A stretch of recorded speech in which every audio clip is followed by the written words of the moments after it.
Bonsoir et bienvenue sur la chaîne du culte du dé. Aujourd'hui, je vais vous faire découvrir un jeu d'escarmouche qui s'appelle Wild West Exodus, qui est produit par Warcradle Productions, je crois que c'est comme ça qu'il s'appelle. Ce n'est autre que Wayland. Wayland, pour ceux qui ne savent pas, c'est, on va dire, le Philibert anglais. Voilà. Donc c'est un jeu qui se déroule dans une époque de western, avec une thématique extraterrestre. C'est-à-dire qu'en gros, pour faire très court, mais je vais vous montrer un peu plus, vous avez une entité extraterrestre qui s'appelle X, qui fuit The Order, qui est une autre entité qui veut essayer de le zigouiller. Tout ça poursuivi aussi par The Watchers, qui sont les petits gris en fait. Et tout ce petit monde arrive au Far West, donne de la technologie, des radiations et compagnie aux humains. Et comme on peut le voir ici, eh bien, les humains, évidemment, ils vont s'en servir pour se faire la guerre. Et nous, on va s'affronter au milieu de tout ça. J'ai pas trouvé de vidéo en français. C'est un jeu qui est distribué en France dans certaines boutiques, mais que j'ai pas vu jouer où que ce soit. C'est un jeu qui est assez intéressant, je pense. Les règles sont extrêmement simples. Je vous ferai une deuxième vidéo dans la foulée. Donc je vais sûrement la mettre ce soir même d'ailleurs, derrière celle-là. Les règles sont très simples, les règles sont d'une simplicité, on va dire, équivalente un peu à DC Miniatures Game. Donc pour moi, c'est les deux jeux les plus simples d'escarmouche en fait. Là, dans cette première vidéo, je vais vous parler un peu du fluff, je vais vous montrer ce qu'il y a dans cette boîte. Ils sont extrêmement agressifs au niveau prix. Donc c'est Wayland qui rachète des jeux un peu à droite à gauche. Ils ont racheté ce jeu-là à une boîte américaine, je crois que c'était les créateurs. Les mecs n'arrivaient pas trop à s'en sortir sûrement, ils les ont aspirés.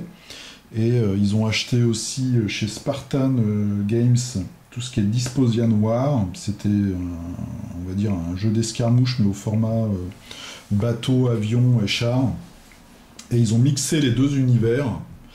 Ils les ont fusionnés, on va dire, pour faire un seul univers. Et ce qui fait que dans Wild West Exodus, eh ben, on va retrouver dans le futur peut-être des factions de l'autre jeu. Je vais vous montrer le dos de la boîte.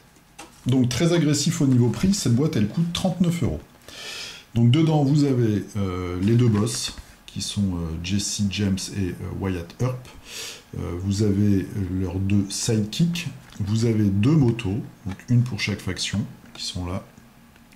Vous avez deux chiens d'assaut, qui sont là, et vous avez deux chiens lourds, qui sont en fait des plateformes d'armes lourdes, qui sont ici. J'ai monté les petits chiens, je vais vous les montrer, et je vais vous montrer aussi les grappes. Dans cette boîte, les figurines sont en plastique. Dans les boîtes complémentaires et les blisters, les figurines sont en résine. Je ne connais pas la qualité de la résine. Par contre, le plastique est très bien. Très facilement ébardable, très facile à travailler. Pardon. Allez, je vous montre tout de suite les figurines. Je vais vous montrer la grappe. Ça, c'est la grappe des gros chiens. Alors, il y a beaucoup de pièces. Il y a beaucoup de pièces. Pour les chiens, il y en a un qui a des options de tête différentes, et l'autre, il a des options d'armes différentes. Non, les armes sont compatibles avec les deux, je crois d'ailleurs. Voilà, donc il y a quand même pas mal de pièces pour chaque figue, mais c'est du plastoc, donc ça se colle très facilement. Voilà, ça c'est le premier chien que j'ai fait. Là, par exemple, vous avez 6, 7, 8, 9 pièces. Donc les pattes, 2 pièces pour le corps, 2 pièces pour la tête, parce qu'il faut remettre les oreilles, et le forêt qui lui sert de museau en plus. C'est très détaillé. Et franchement, je les trouve top. Le seul truc qui me freinait sur ce jeu... Ah oui, et puis il y a le petit avant aussi là qu'il faut coller. Donc ça fait 4, 5, 6, 7, 8, 9... Ouais, il y a 10 pièces, mine de rien, à coller pour ce chien. Le seul truc qui me freinait, je trouvais que l'univers était un peu sans charme, par exemple par rapport à un Malifaux. Voilà, c'est des gros flingues, c'est vraiment du flingue et de la fille avec décolleté. Bon, et puis en fait, il y a cette boîte qui est pas chère, avec ces chiens là que j'aime bien. Donc bon, je me suis dit 40 €, je vais l'acheter, je vais vous le présenter, puis on verra bien après. Et en lisant les règles, je suis étonné de leur simplicité, de leur efficacité. Et le fluff est aussi assez intéressant. Ça, c'est le deuxième chien, vous voyez, il est complètement différent. Et par exemple, sur ce chien-là, il me reste ça. c'était la deuxième option de tête. Vous voyez, qui est plus simple, elle aussi avec un forêt devant. Donc pour les figurines, les véhicules et les chiens, vous avez des petites options, soit d'armes, soit de tête.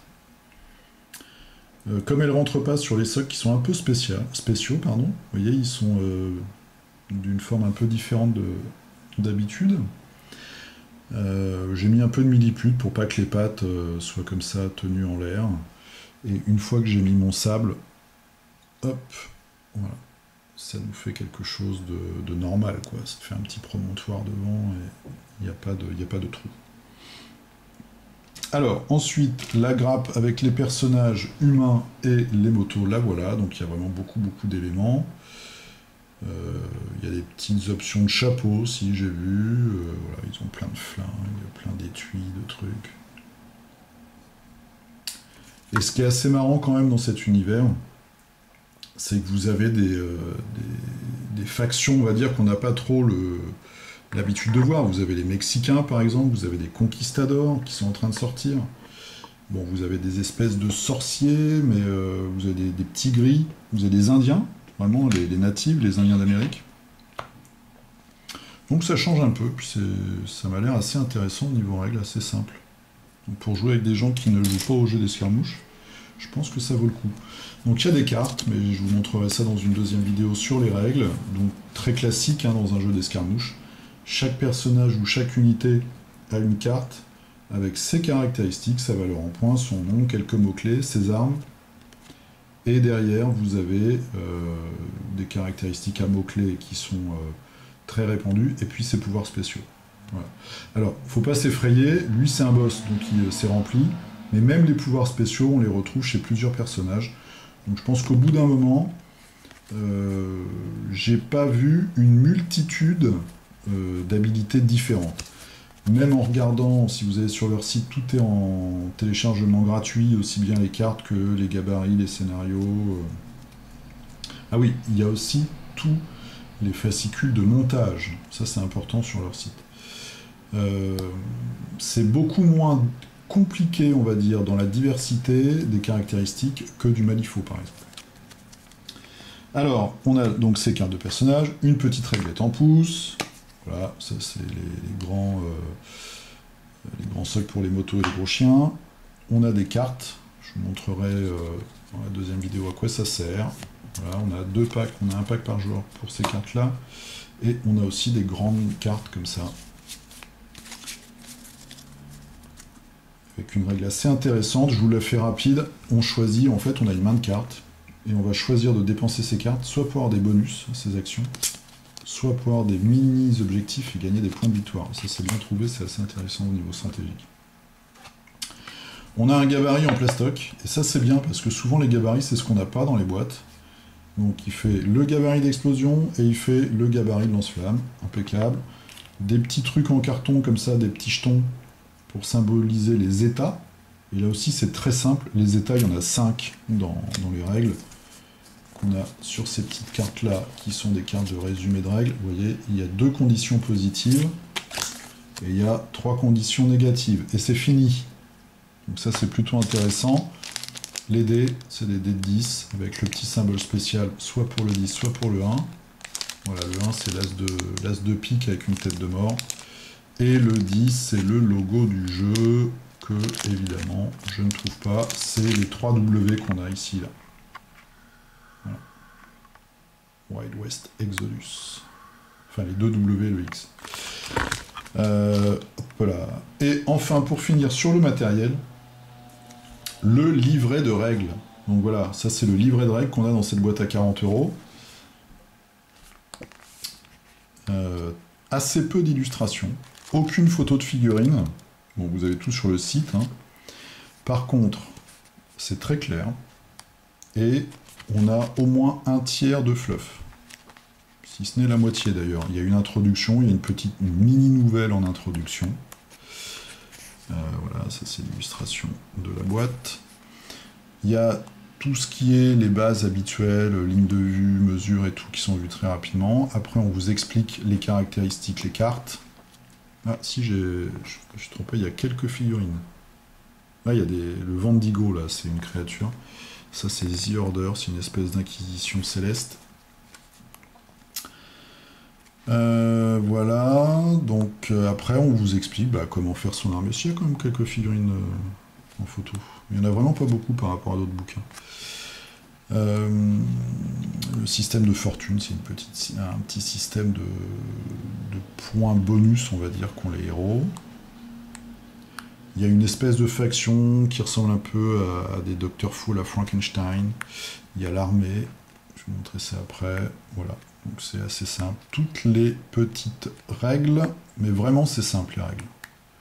Vraiment très simple. Comment tirer, voilà, machin, les différents mots-clés. En fait, les joueurs ont un point de vie. Donc vous prenez un dégât, vous êtes mort, qui que vous soyez. Mais vous avez des caractéristiques spéciales pour mitiger tout ça. Par exemple, un héros va pouvoir, quand il se prend un point de dégâts, s'il a un allié à 5 cm, enfin à 2 pouces ou à 1 pouce, il va lui refiler son dégât à sa place, quoi. Ce genre de truc assez classique. Ou alors il va avoir un joker qui va lui permettre de retirer. Voilà. Ou alors il va être mort, mais il pourra quand même faire des actions jusqu'à la fin du round, ce genre de choses. Alors les factions, rapidement, Warrior Nation, c'est les Indiens. C'est les Indiens qui se sont fait un peu, qui vénèrent une espèce d'esprit écolo, on va dire. Et puis les extraterrestres arrivent là-dedans, foutent un peu la grouille, et ils sont un peu pervertis ou pas. En tout cas, ils vont utiliser des choses qui ne sont pas... Alors, j'ai pas tout lu chez eux. Alors par contre, c'est tout en anglais. Je sais qu'il y a les règles en français sur le site. On peut le trouver dans le forum. Par contre, je sais pas si le fluff est traduit. Ça, j'en sais rien. J'ai commencé à lire, mais j'ai pas lu toutes les factions. Donc en tout cas, les Indiens sont bien là. Ils utilisent des totems pour se téléporter, en gros, et ils ont des créatures anthropomorphes pour charcuter leurs ennemis. The X. Alors, The X, c'est un peu le fondement du fluff. C'est une entité spatiale solitaire et un peu tristounette qui se fait pourchasser depuis très longtemps par tout un tas de gens et qui va de planète en planète et qui essaye de rentrer en symbiose, avec les peuples qu'elle rencontre, et jusqu'à maintenant ça n'a pas réussi. Donc elle arrive sur Terre, elle trouve les humains, et elle va essayer de se cacher, en tout cas de résister aux gens qui la poursuivent. Le seul truc, c'est que quand elle fusionne, on va dire, il y a des petites mutations qui arrivent. Hein, vous voyez. Donc ça, c'est une faction assez intéressante. Vous avez The Order, c'est l'espèce d'inquisition de l'espace qui poursuit cette fameuse entité. Donc voilà, ils ont un côté un peu clérical comme ça, vous voyez, de l'espace, il y a des robots, des sortes d'automates. The Watchers, c'est les petits gris qui viennent aussi de l'espace. Donc vous voyez, c'est cowboy et espace en fait ce jeu. Les petits gris, je vous avais montré une photo tout à l'heure, là, petit gris en armure. Enlightened. Alors, imprononçable pour un français comme moi. Ça, c'est quoi? C'est une faction de scientifiques. Donc vous allez avoir Gustave Eiffel, par exemple. Vous allez avoir Edison, je crois. Non, il y a Tesla et Gustave Eiffel, ça c'est sûr. C'est des scientifiques, en fait, qui rencontrent The X, en tout cas pour leur meneur. Et du coup, forment un truc, c'est le Dark Council. Voilà, enfin bon, il y a tout un truc, avec une espèce de gouvernement de l'ombre, qui est en fait dans la faction de The X, mais aussi un peu dans celle-là. Donc là, c'est des scientifiques qui vont avoir des machines, des constructs, des choses un peu à la sauce Frankenstein, comme on voit ici. Ensuite, vous avez Outlaw, là, c'est tous les mercenaires, tous les bandits, Jesse James et compagnie. Les conquistadors aussi, les Mexicains, tous les renégats des autres factions. Voilà, il y a même une espèce de Yeti, de Sasquatch. The Union, c'est vraiment une armée. Voilà, c'est les unionistes, c'est vraiment l'armée très très militaire, avec des masques en métal. Et l'Omen, c'est tout ce qui va être shérif, marshal, défenseur de l'ordre et compagnie. Vous avez deux autres factions qui sont la Couronne, qui vient des jeux de Spartan Games, qui n'est pas encore développé. Je crois qu'il y a un personnage qui a le mot-clé Couronne pour l'instant. Et les Célestes, qui, là, pareil, visiblement une faction asiatique. Il doit y avoir 3 persos, dont une figurine qu'on trouve que dans les conventions, qui est... il y a 2 ninjas, 2 espèces de ninjas féminines, et une femme un peu samouraï aussi, mais c'est vraiment anecdotique pour l'instant, c'est pas développé. Voilà, tout ça pour vous montrer le bouquin. Donc il y a quand même pas mal d'illustrations, j'étais un peu... Mais il y a beaucoup de texte, hein. C'est beaucoup du fluff. Vous voyez, le fluff il commence où? Le fluff il commence là, ouais, c'est plus de la moitié. Tout ça c'est du fluff, ça c'est des règles, et il y a quand même la petite intro. Donc le bouquin de règles, toutes les cartes, 10 figurines, les jetons, gabarit et compagnie, c'est tout ce que vous avez dans cette boîte qui est à 39 €, donc ils sont super agressifs au niveau du prix. Si vous connaissez... donc là c'est du plastique. Tout ce qui est blister et autres boîtes, visiblement c'est de la résine. Je ne connais pas la qualité de leur résine, donc si vous avez déjà vu de la résine Wild West Exodus, n'hésitez pas à me mettre dans les commentaires ce que ça vaut, avec une petite comparaison. Là, j'ai peint récemment une figurine de Knight Models, c'est ça, c'est The Red Death, c'est une des incarnations négatives de Batman quand il tue Flash, je crois. Donc c'est hyper fin, et la résine, elle est très cassante, donc ça c'est un vrai problème. Donc dites-moi la qualité de leur résine. Parce que la résine c'est bien, mais la résine pour jouer vraiment, c'est un peu compliqué moi je trouve des fois.